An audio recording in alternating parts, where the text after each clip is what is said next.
ജനകീയ വാർത്താ മണിക്കൂറിലേക്ക് പ്രിയപ്പെട്ട പ്രേക്ഷകർക്ക് സ്വാഗതം. തുടങ്ങാം. പൊതുജനം കഴുതില്ല സാർ.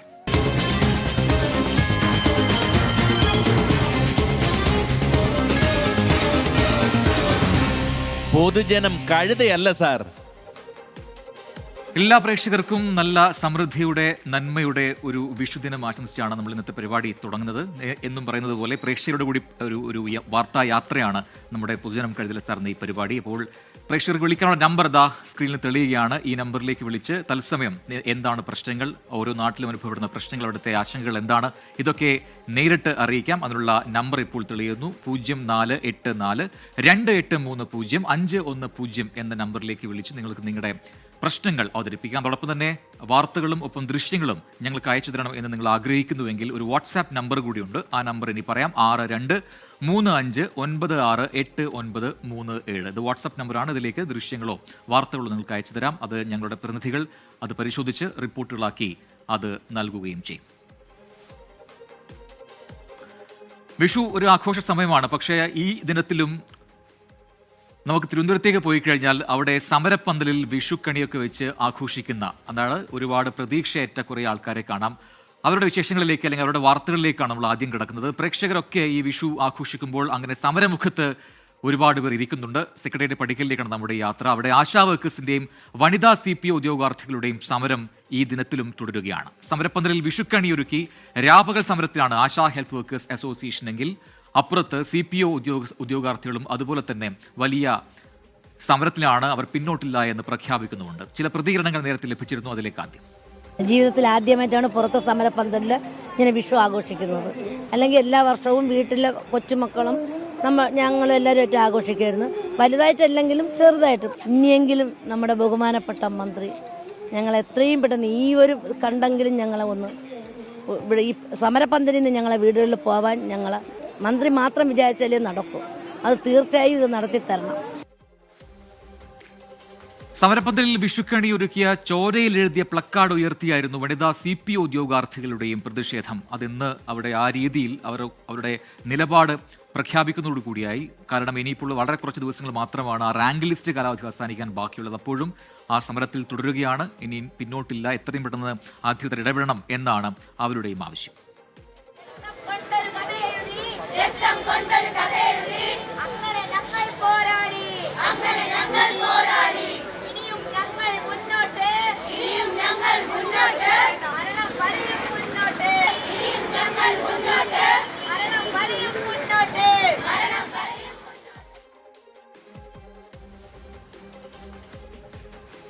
സെക്രട്ടേറിയറ്റ് മുന്നിൽ നിന്നും MG പ്രതീഷ് പുതിയ വിവരങ്ങളുമായി ചേരുന്നുണ്ട്. പ്രതീഷ്, നാടെങ്ങും വിഷു ആഘോഷമാണ്. ആ ഒരു ദിവസം അതിന്റെ പകൽ നേരം ഇങ്ങനെ പൂർത്തിയായി ഇപ്പോൾ രാത്രി ആഘോഷങ്ങളിലേക്ക് കടന്നിരിക്കുകയാണ്. പക്ഷെ അപ്പോഴും അവിടെ തിരുവനന്തപുരം സെക്രട്ടേറിയറ്റിന് മുന്നിൽ 2 സമരപ്പന്തൽ അത് സജീവമായി നിൽക്കുന്നു. അവരുടെ ആശയറ്റവരെ കാണാം, പ്രതീക്ഷകളോടെ കത്തിരിക്കുന്നവരെ കാണാം. അങ്ങനെ സമരം തുടരുകയാണ് CPO ഉദ്യോഗാർത്ഥികളും ആശാ വർക്കേഴ്സും. ഇപ്പോൾ ആശാ വർക്കേഴ്സിന്റെ സമരപ്പന്തലിന് മുന്നിലാണ് പ്രതീക്ഷ ഉള്ളതെന്നാണ് ഞാൻ മനസ്സിലാക്കുന്നത്. എന്താണ് അവരുടെ ഈ പുതിയ തീരുമാനങ്ങൾ? ഒപ്പം തന്നെ ഈ വിഷുദിനത്തിലും അവർക്ക് ഈ രീതിയിൽ കണിയൊരുക്കി സമരപ്പന്തലിൽ കഴിയേണ്ടി വരുന്നത് അത്യന്തം ദുഃഖകരമാണ്. എന്താണ് അവർ പറയുന്നത്? എന്താണ് ഇനിയുള്ള നീക്കങ്ങൾ?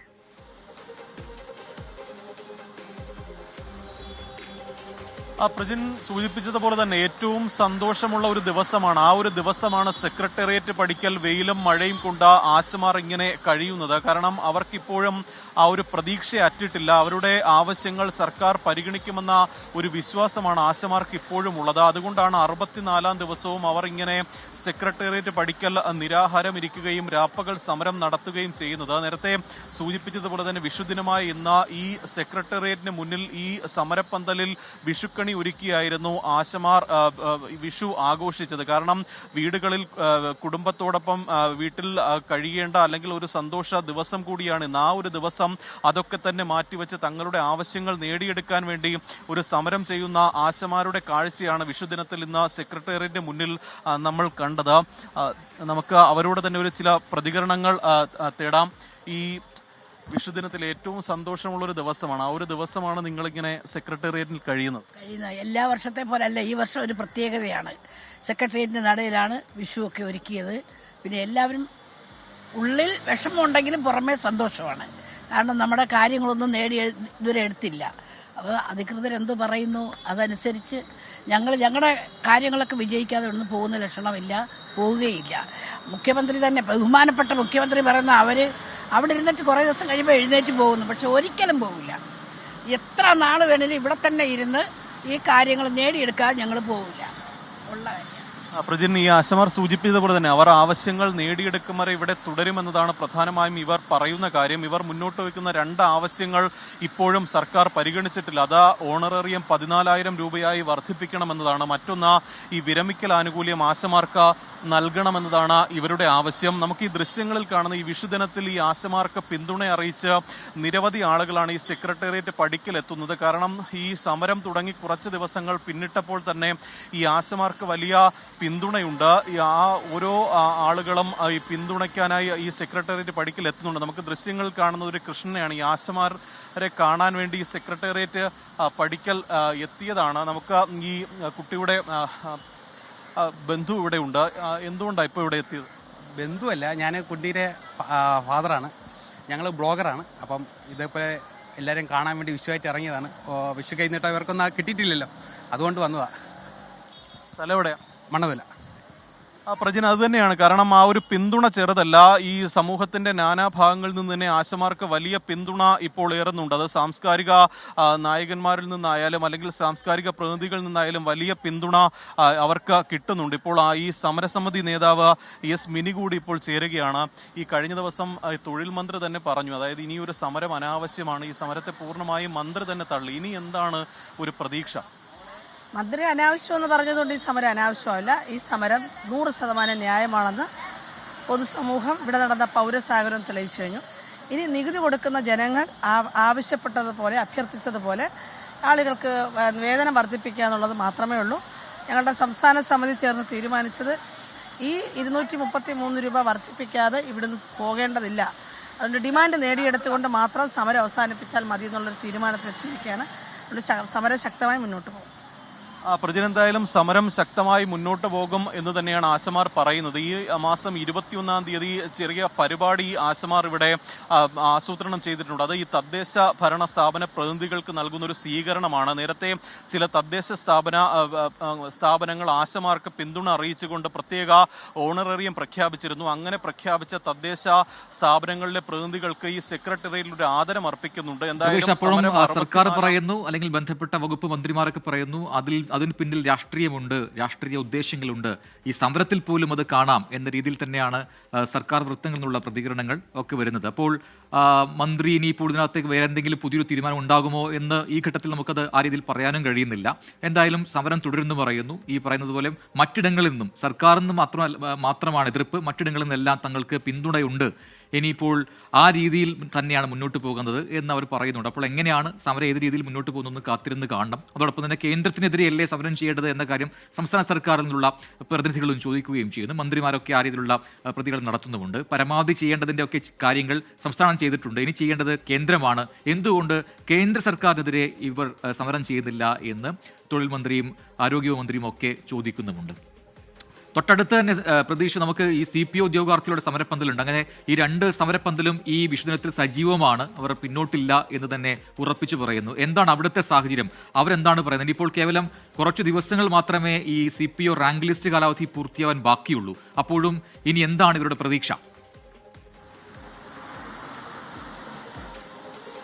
പ്രജിൻ, തീർച്ചയായും. കാരണം സെക്രട്ടേറിയറ്റ് പടിക്കലെ മറ്റൊരു കാഴ്ച ഈ വനിതാ CPO ഉദ്യോഗാർത്ഥികളുടേതാണ്. കാരണം അവരുടെ സമരവും ഇന്ന് ഏകദേശം 13-ാം ദിവസത്തിലേക്ക് കടക്കുകയാണ്. ഈ നിയമനം നേടിയെടുക്കും വരെ പ്രതിഷേധം തുടരുമെന്നതാണ് വനിതാ CPO ഉദ്യോഗാർത്ഥികൾ അറിയിക്കുന്ന കാര്യം. പക്ഷേ അവർക്ക് മുന്നിൽ ഒരു സർക്കാർ ഒരു ചർച്ചയ്ക്ക് പോലും വഴി തുറന്നിട്ടില്ല എന്നതാണ് ഏറ്റവും പ്രധാനപ്പെട്ട കാര്യം. കാരണം അവരുടെ ആവശ്യങ്ങൾ, അവർ മുന്നോട്ട് വയ്ക്കുന്ന കാര്യങ്ങൾ കേൾക്കാൻ പോലും സർക്കാർ കൂട്ടാക്കിയിട്ടില്ല എന്നതാണ് പ്രധാനമായും അവരെ സംബന്ധിച്ചുള്ള കാര്യം.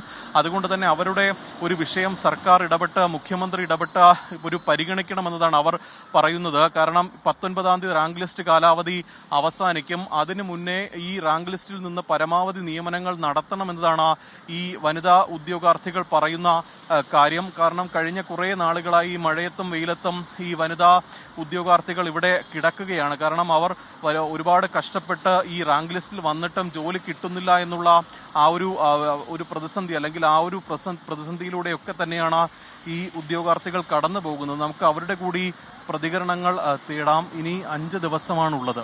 ഇനി എന്താണ് നിങ്ങളുടെ മുന്നിലുള്ള? നമ്മുടെ മുന്നിൽ ഇനി ആകെ ഒരു പ്രതീക്ഷ ഇനി വരുന്ന ക്യാബിനറ്റ് യോഗമാണ്. അത് മാത്രമേ ഞങ്ങളുടെ മുന്നിൽ ഇനി ഒരു പ്രതീക്ഷയുടെ കിരണം. അതായത് ഇന്നത്തെ ഒരു വിഷുദിനത്തിൽ ആ ഒരു സന്തോഷ വാർത്ത വരും എന്നുള്ള ഒരു പ്രതീക്ഷയിലാണ് ഈ നിമിഷവും. ഇതേ മഴ പെയ്യണ കുറച്ച് പേര് ഇപ്പോൾ റൂമിൽ ഡ്രസ്സ് ചേഞ്ച് ചെയ്യാൻ പോയി. അപ്പോൾ അവരിപ്പോൾ വരും. രാത്രി ഇവിടെ തന്നെയാണ് മഴയായാലും വെയിലായാലും കിടക്കണത്. അപ്പോൾ വളരെയധികം പ്രതീക്ഷയുണ്ട്. കാരണം കഴിഞ്ഞ ലിസ്റ്റ് കഴിയാൻ മണിക്കൂറുകൾ മാത്രമുള്ളപ്പോഴാണ് ഒരു 260-215 വേക്കൻസി വന്നത്. അപ്പോൾ തീർച്ചയായിട്ടും നല്ല പ്രതീക്ഷയോട് കൂടിയിട്ട് തന്നെയാണ് സർക്കാർ ഞങ്ങൾക്കൊരു വിഷുക്കണി തരുമായിരിക്കും എന്നുള്ളൊരു പ്രതീക്ഷയിലാണ് ഞങ്ങൾ നിൽക്കുന്നത്.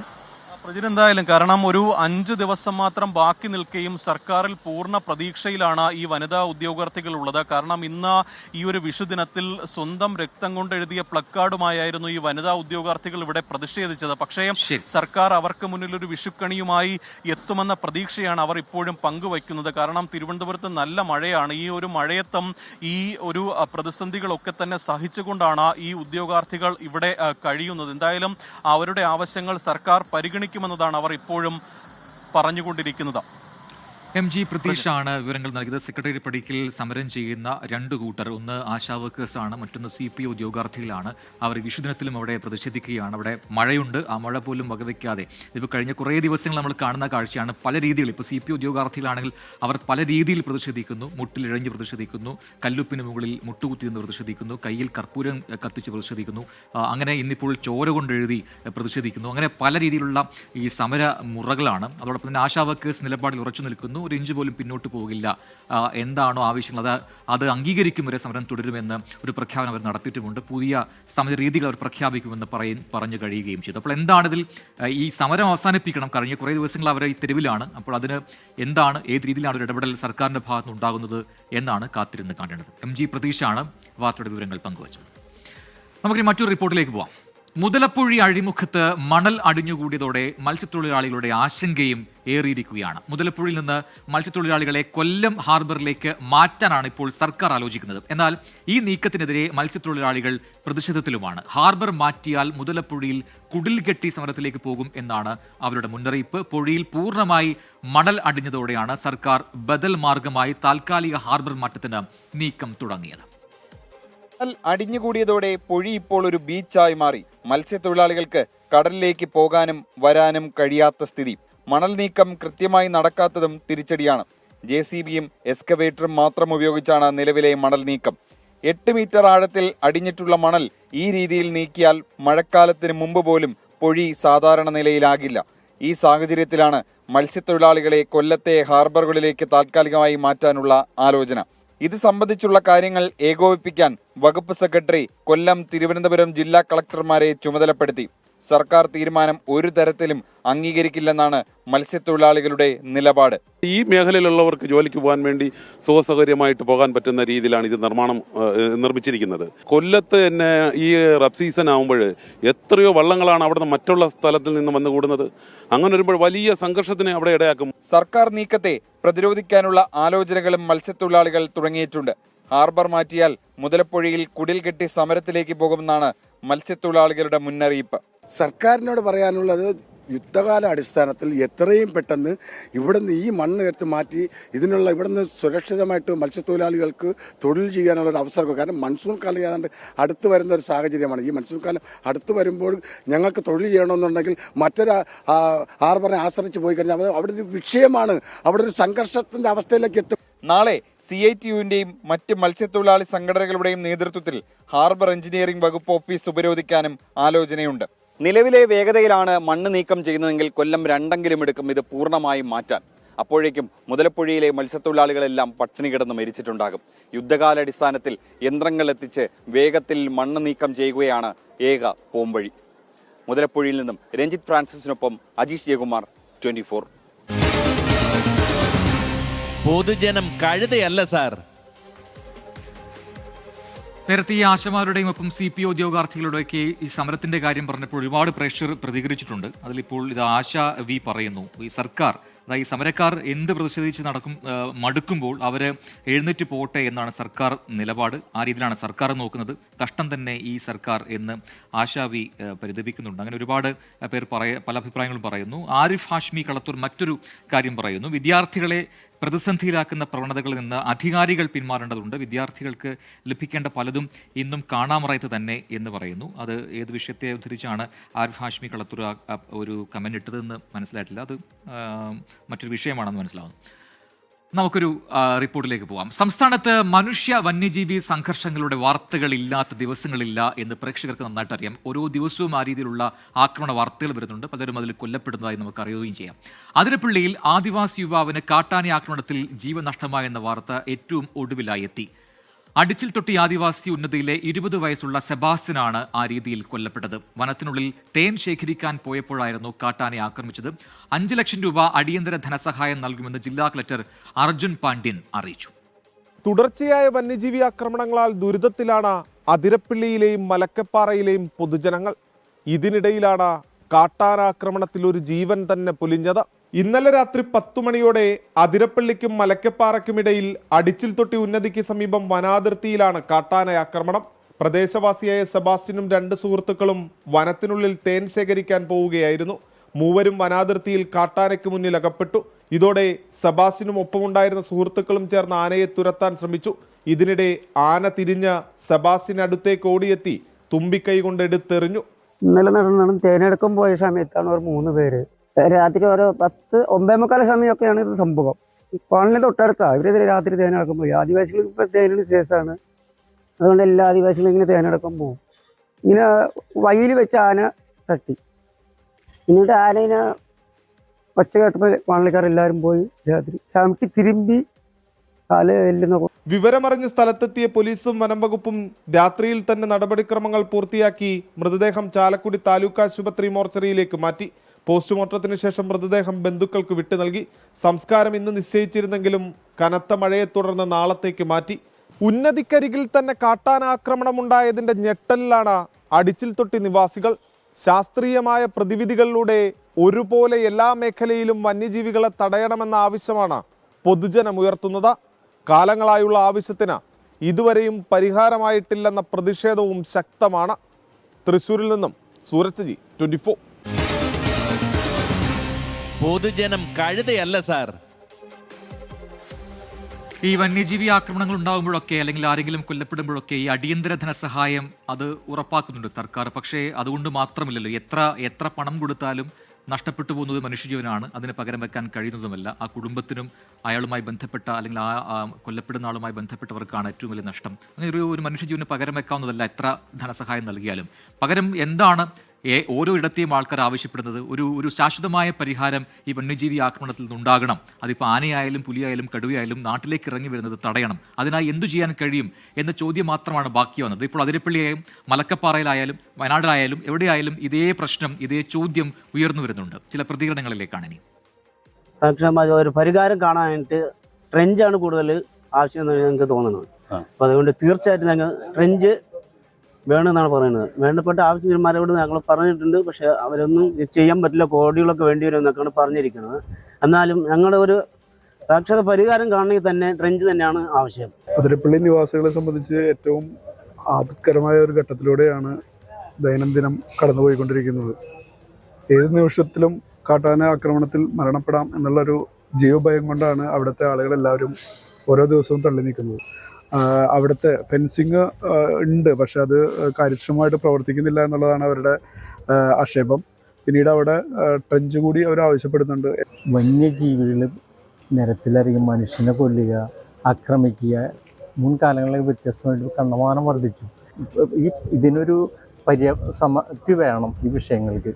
അപ്പോൾ അതുമായിട്ട് ബന്ധപ്പെട്ട് ഞങ്ങൾ സമരമുഖം തുറക്കും, ഒരു സംശയവും വേണ്ട. Welcome back. പൊതുജനം കഴുതലെ സാർ എന്ന പരിപാടി തുടരുകയാണ്. അടുത്ത റിപ്പോർട്ടിലേക്ക് കടക്കുന്നു. തലസ്ഥാന നഗരിയിലെ തിരക്ക് ദിനം പ്രതി വർദ്ധിക്കുകയാണ്. തിരക്കിൽപ്പെട്ടുണ്ടാകുന്ന അപകടങ്ങളിൽ ജീവൻ പൊലിയുന്നവരുടെ എണ്ണവും കൂടുന്നുണ്ട്. തിരുവനന്തപുരം നഗരത്തിലെ ഏറ്റവും പ്രധാനപ്പെട്ട വെല്ലുവിളിയാണ് കൃത്യമായ ഗതാഗത ക്രമീകരണങ്ങൾ ഇല്ല എന്നുള്ളത്. ഇതുമൂലം നഗരത്തിൽ കഴിഞ്ഞ 6 മാസത്തിനിടയിൽ പൊലിഞ്ഞത് നിരവധി ജീവനുകളെന്ന് കണക്കുകൾ പറയുന്നു. എന്നിട്ടും ഈ പ്രശ്നങ്ങൾക്ക് എല്ലാം എന്തെങ്കിലും പരിഹാരമായോ? പരിശോധിക്കുകയാണ്.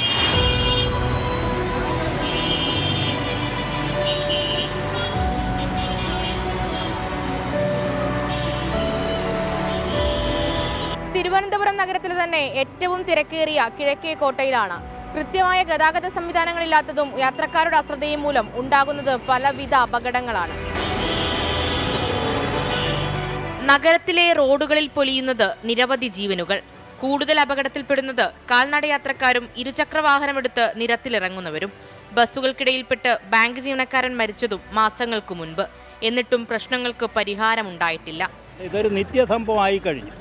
ഇതിപ്പോൾ ആർക്കും അതിശയമില്ല. കാര്യം ഇവിടെ ഒരു സെക്കൻഡ് ഒന്ന് ബ്ലോക്കായാൽ എത്ര ജന്മങ്ങൾ ഇവിടെ ഈ മെഡിക്കൽ കോളേജിൽ പോകുന്ന ആംബുലൻസൊക്കെ തകർന്നു. ഇത് നമ്മളെ ഭരിക്കുന്ന ഗവൺമെൻറ്റിന് അറിയണ്ടേ? ഇവിടെ ആൾ മരിച്ചാലും ശരി, ട്രാഫിക് ജാമായാലും ശരി, അവർക്ക് സുഖമായിട്ട് ട്രാഫിക് ഇപ്പോൾ മിനിസ്റ്റർ പോകുന്നു, ട്രാഫിക് ജാം ആവുമോ? പോവില്ല. സാധാരണപ്പെട്ടവനാണ് ഇത് പറഞ്ഞിട്ടുള്ളത്. ഒക്കെ സാധാരണ ഇവിടെ അവിടെ ഇങ്ങനെ നടക്കാറുണ്ട്. എങ്കിലും ഈ അടുത്ത കാലത്ത് ഒരാൾ ഇവിടെ മരിച്ചു, ഒരാൾ അപ്പുറത്ത് മരിച്ചു, 2-3 മരണങ്ങൾ അടുപ്പിച്ച് ഇവിടെ ഉണ്ടായി. അത് ഈ വാഹനങ്ങളുടെ തിരക്ക് കൊണ്ടും ആൾക്കാരുടെ അശ്രദ്ധ കൊണ്ടും വരാറുണ്ട്.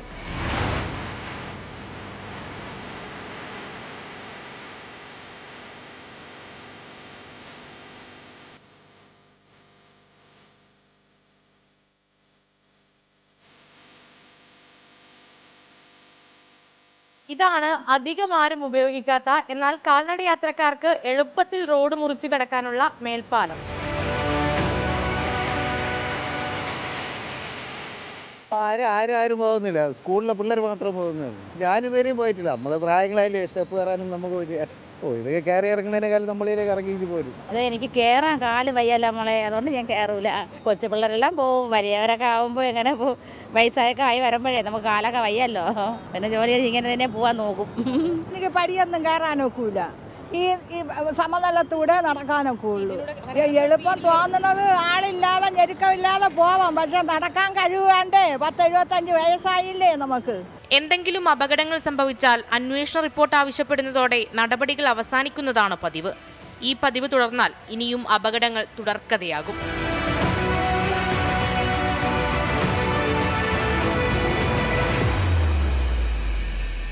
നമ്മൾ ഈ കണ്ട ഭാഗങ്ങളെല്ലാം പലതവണ കുരുതിക്കളമായതാണ്. ഇനിയും അധികാരികളുടെ ശ്രദ്ധയിൽപ്പെട്ടിട്ടില്ലെങ്കിൽ കഷ്ടമെന്നല്ലാതെ മറ്റെന്തു പറയും? ക്യാമറമാൻ സിറിലിനോടൊപ്പം മേഘ്ന മുരളി, 24 തിരുവനന്തപുരം.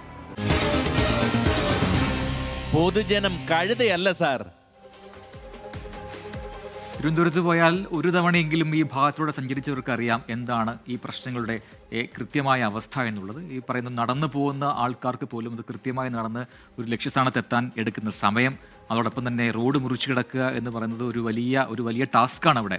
അത് അപകടങ്ങളൊന്നുമില്ലാതെ അപ്പുറത്തെത്തിയാൽ ഭാഗ്യം എന്ന് കരുതേണ്ടി വരും. അപ്പോൾ എന്താണ് അതിനൊരു പ്രശ്നം? ഇപ്പോൾ കണ്ടു, പലരും പറയുന്നു ഇതുപോലെ മുകളിലൂടെ പോകാൻ പറ്റില്ല, സ്റ്റെപ്പ് കയറി പോകാൻ പറ്റില്ല, അങ്ങനെ ഒരു സംവിധാനം ഉണ്ടായിട്ട് കാര്യമില്ല എന്ന് പ്രായമായവർ പറയുന്നു. അപ്പോൾ എന്താണ്, ഏത് രീതിയിലാണ് അവിടെ ഒരു ഗതാഗത ക്രമീകരണം ഉണ്ടാക്കിയെടുക്കാൻ കഴിയുക? അതെന്തുകൊണ്ട് നടക്കുന്നില്ല ശാസ്ത്രീയമായി എന്നൊക്കെയുള്ള ചോദ്യങ്ങൾ ബാക്കിയാവുകയും ചെയ്യുന്നു.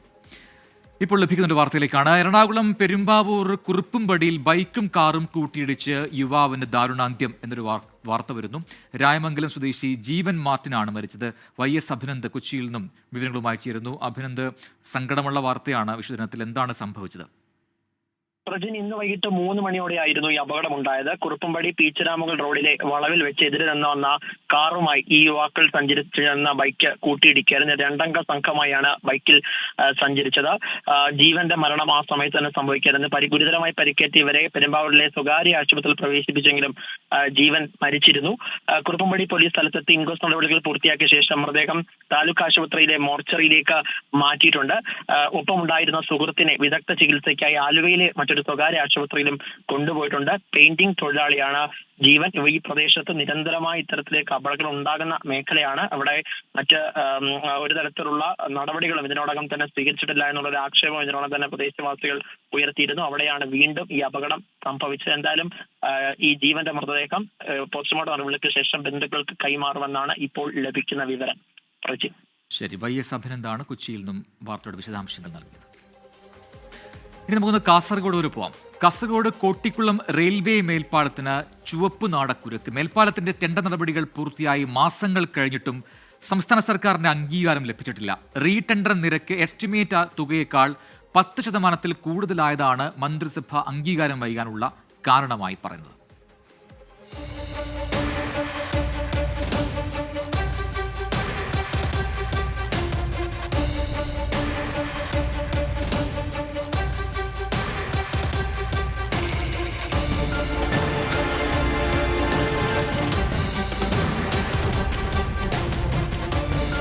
കാഞ്ഞങ്ങാട് കാസർഗോഡ് സംസ്ഥാന പാതയെയും NH66നെയും തമ്മിൽ ബന്ധിപ്പിക്കുന്ന കോട്ടിക്കുളം റെയിൽവേ മേൽപ്പാലത്തിനായി വർഷങ്ങളുടെ കാത്തിരിപ്പാണ് തുടരുന്നത്. 25 വർഷം മുൻപാണ് റെയിൽവേ മേൽപ്പാലത്തിനായി സ്ഥലം ഏറ്റെടുത്ത് നൽകിയത്. പക്ഷേ സംസ്ഥാന സർക്കാർ തുടർ നടപടികൾ സ്വീകരിച്ചില്ല. 8 വർഷം മുൻപാണ് കിഫ്ബി ഫണ്ടിൽ ഉൾപ്പെടുത്തി കോട്ടിക്കുളം റെയിൽവേ മേൽപ്പാലം പണിയാൻ സംസ്ഥാന സർക്കാർ ഭരണാനുമതി നൽകിയത്. റോഡ്സ് ആൻഡ് ബ്രിഡ്ജസ് ഡെവലപ്മെൻറ്റ് കോർപ്പറേഷനായിരുന്നു നിർമ്മാണ ചുമതല. 2017 മെയ് 16 കിഫ്ബി DPR അംഗീകരിച്ച് സ്ഥലം ഏറ്റെടുക്കലും പാലം പണിയും ഉൾപ്പെടെ 19.6 കോടി രൂപയ്ക്ക് സാമ്പത്തിക അനുമതിയും നൽകി.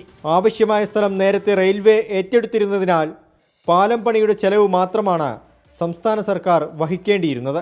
2018 പാലം നിർമ്മിക്കാൻ റെയിൽവേയുടെ അനുമതി നേടിയെങ്കിലും അംഗീകാരം ലഭിച്ചില്ല. 2023 ഫെബ്രുവരിയിൽ നിർമ്മാണത്തിന് റെയിൽവേ അംഗീകാരം നൽകുകയും ചെയ്തു. കഴിഞ്ഞ ലോക്സഭാ തെരഞ്ഞെടുപ്പിന് തൊട്ട് മുൻപ് പ്രധാനമന്ത്രി നരേന്ദ്രമോദി ഓൺലൈനായി റെയിൽവേ മേൽപ്പാലത്തിന് തറക്കല്ലിട്ടു. പക്ഷേ നിർമ്മാണം ഇതുവരെയും തുടങ്ങിയിട്ടില്ല.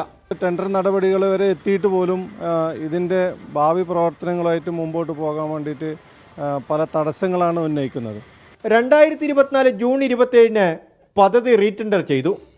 ഇതിൽ 17.5 കോടി രൂപയ്ക്ക് ഒരു കമ്പനി മാത്രമാണ് നിർമ്മാണ സന്നദ്ധത അറിയിച്ചത്.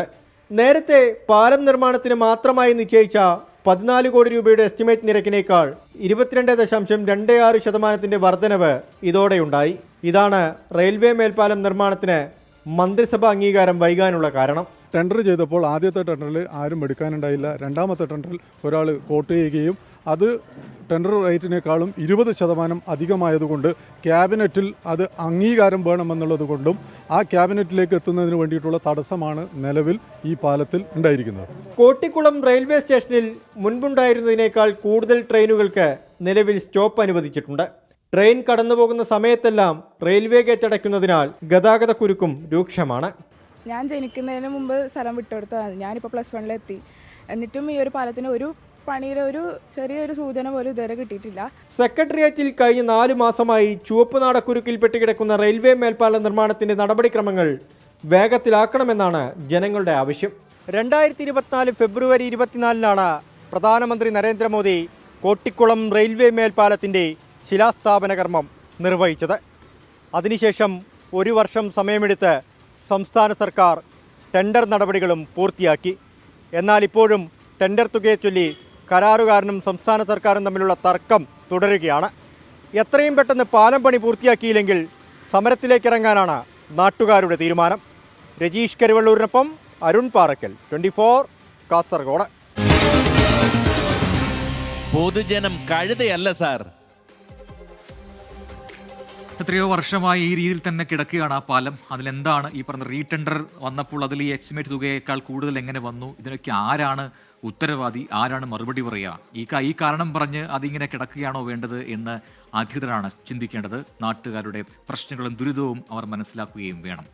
നേരത്തെ നമ്മൾ ആ തിരുവനന്തപുരം കിഴക്കേക്കോട്ടയിലെ ഗതാഗത ക്രമീകരണത്തിൻ്റെ പ്രശ്നം പറഞ്ഞപ്പോൾ അതിൽ പല ആൾക്കാരും പ്രതികരിച്ചത് ഈ ഫ്ലൈ ഓവർ അല്ലെങ്കിൽ ആകാശപാത വഴി പോകുന്നത് സ്റ്റെപ്പ് കയറി ഇറങ്ങാൻ ബുദ്ധിമുട്ടാണ്, അത് പറ്റാത്തതുകൊണ്ടാണ് നമ്മൾ റോഡ് മുറിച്ച് കിടക്കുന്നത് പലരും പറഞ്ഞു, പ്രത്യേകിച്ചും പ്രായമായവർ. അപ്പോൾ അത് കേട്ടിട്ടാണ് ഇവിടെ ഒരാൾ കമൻറ്റ് ചെയ്യുന്നുണ്ട്. ജയലക്ഷ്മി SG എന്ന് പറയുന്ന ഒരു പ്രേക്ഷക പറയുന്നു, അവരോട് പറയാൻ എന്താണ് മടി?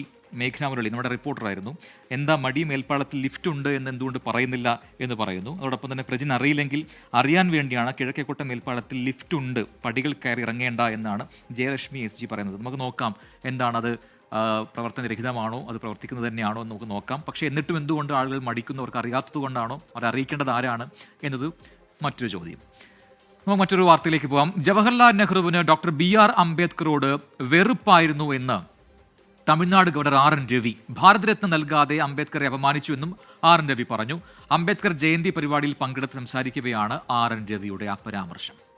Where the private schools are the best among the country, whereas the government schools are worst among the countries. They are worse than UP, Bihar and all these states which used to be once very, very bad. Who is the victim? The victim are these poor Dalit children. Muhammad Rahees ചെന്നൈയിൽ നിന്റെ വിവരങ്ങളുമായി ചേരുന്നുണ്ട്. റഹീസ്, പലതവണയായി ഈ രീതിയിൽ പരാമർശങ്ങൾ പലപ്പോഴും വിവാദമാകാറുണ്ട് RN രവിയുടെ. ഇതിപ്പോൾ അംബേദ്കർ ജയന്തി ദിനത്തിലാണ് ഇത്തരത്തിലൊരു പരാമർശം വന്നിരിക്കുന്നത്. ഏത് സാഹചര്യമാണ്, എന്താണ് തമിഴ്നാട് ഗവർണർ പറഞ്ഞത്? പ്രജിൻ, അംബേദ്കർ രാജ്യത്തിന് നൽകിയ സംഭാവനകൾ എടുത്തു പറയുന്നതിനിടയിലായിരുന്നു നെഹ്റുവിന് അംബേദ്കറിനോട് വെറുപ്പായിരുന്നു, അദ്ദേഹത്തിനെ ഭയമായിരുന്നു എന്ന തരത്തിൽ RN രവി ഈ തരത്തിലൊരു പ്രതികരണം നടത്തിയിരിക്കുന്നത്. അദ്ദേഹം പ്രധാനമായും പറഞ്ഞത് ഈ ഭാരത് രത്ന നൽകിയിട്ടില്ല, അംബേദ്കറിന് ഭാരത് രത്ന നൽകാതെ നെഹ്റു അപമാനിച്ചു. സ്വന്തമായി പോലും ഭാരത് രത്ന നേടിയ ആളാണ് നെഹ്റു, പക്ഷെ അംബേദ്കറിന് ഭാരത് രത്ന നൽകാൻ തയ്യാറായില്ല. ഒപ്പം തന്നെ 2 തെരഞ്ഞെടുപ്പുകളിൽ അംബേദ്കറിനെ തോൽപ്പിക്കാൻ മുൻകൈ എടുത്തത് നെഹ്റു ആയിരുന്നു, കോൺഗ്രസ് ആയിരുന്നു എന്ന് പറഞ്ഞു വെക്കുന്നുണ്ട്.